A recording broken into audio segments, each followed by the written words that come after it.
being here today as we celebrate. I have struggled with what to say to you all today for months. I thought about this speech more than I have thought about food, and for those of you that know me, this means a lot. If I could show you my Google Drive, you would see pages and pages of notes filled with ideas and the start of numerous introductions.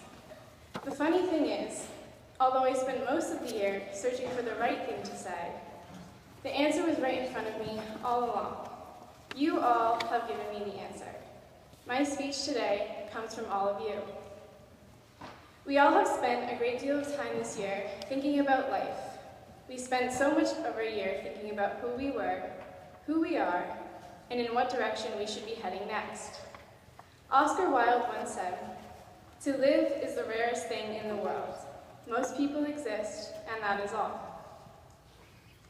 We come, we go, we do without thinking. We work and practice and plan for some anxiously anticipated moment down the road, whether or not we know what that moment is. But a person must do more than to simply exist. Our class, in particular, has often been too focused on the next step. We tried so hard most of the time to keep ourselves moving and working and planning in order to continue to move forward. But why, I ask, when often the best moments happen when nothing was planned at all? In order to truly live, and not just to exist, we are learning to take each day as its own. The key is to continuously search to find beauty in the small things, which is what I think Wilde really meant when he urged us to live rather than simply exist. To really live is to find happiness in the simplest moments, a second of spontaneity, a lingering in the unexpected. It is these moments that are the ones we often overlook, and it is these moments that I have found in all of you. That delicious first bite of a Union breakfast sandwich, staying up until 2 a.m. to study for those all-too-frequent calculus quizzes, or banging out 9 poems for AP Lit. Long, cold bus rides to athletic games, and surviving on pizza 3 times in 1 week. Those 5 campus soups in the cold, or that 2.5-mile run in the woods. Staying up all night playing Call of Duty with the boys. Going to Life meeting just for the snacks. Trips to Norway Soft Serve and Dunkin' Donuts. Pausing at my dad's office for a quick snuggle with Moya. Napping through free periods. Thursday nights at the Art Center, trying to finish all those huge art projects we have due the next day. These snapshot moments reflect the importance of the relationships that we build. For the memories that we make are often less about the things and more about the people we experience them with. The best friendships have made at the dining hall, hours after it closes, sipping coffee and talking about anything and everything, discussing politics, the latest fashion trends, feminist movements, until we are politely kicked out by the dining hall staff. Who knew that 2 people could bond over a conversation about watery pasta? Unexpected friendships bond on the hallway floor in the dorm because that's where people gather to share late-night conversations, late-night thoughts, and laughter. At the end of the day, it is hard to be lonely here. On some days, the lack of personal space is enough to drive a person insane. However, it is always comforting to know that in a moment's need, a whole dorm full of close friends and friendly acquaintances are more than happy to offer a bed to sleep on, a shoulder to cry on, and comfort food to munch on. We have all seen each other at our best and our worst. We have hated each other, and we have loved each other. So I am extremely grateful for those small moments that have brought us together when things sometimes tear us apart. Even if it is something as simple as instant laughter that erases any tension between you and a friend. I will forever be grateful for this Hebron family.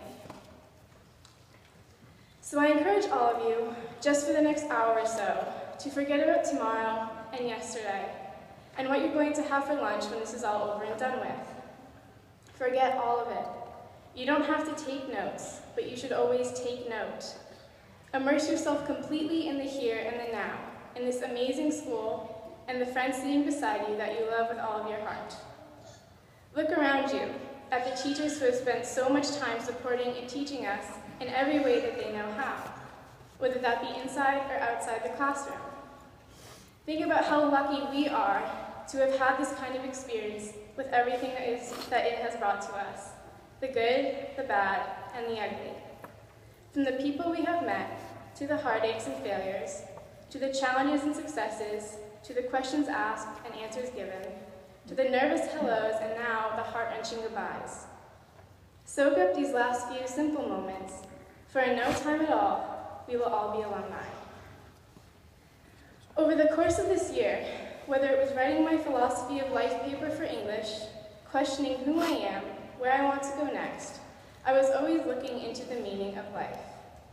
While I still have not figured out all of it, or found the answers to all of my questions, what I have figured out is that this big life meaning isn't actually anything major at all. The most important thing in life is to be able to see beauty in the small things. Beauty in a warm cup of tea, a genuine hello, a goal scored, a note sung, a fit of laughter. Beauty in epic wipeouts during manhunt, or that feeling of success when your absence from morning meeting goes unnoticed. Beauty in falling in love and learning to pick each other up after making stupid mistakes. The beauty in Sean Munsing's desperate hunt for his other half, the moose. Luckily, he met 3 of them on the rafting trip this past week. Life is the ability to see beauty in all things, especially these simple and small moments. And I know that tomorrow we will all move forward from this moment, with our lives all racing wildly in a million different directions. Time doesn't stop or slow down for anyone, and it is almost always impossible to find time to take a step back and take a breath. Except for today, because right now, I am asking every almost graduate in this room to take a moment and breathe. Find the time to take that last mental Snapchat, give a last hug, share a quick laugh. Don't rush through lunch and hightail it out of this place without a second thought. Simply take a second and enjoy the present. Give this last hour or so all you've got to give. Because once you make that drive down a few hills, through endless woods, back to civilization, we will all already be in another world and time than the one we are sitting in right now. And remember, it is not the moment when you actually ring the bell, but that moment of excitement when you realize that together, as a team, you all get to run to the rope. Congratulations, class of 2015, we did it.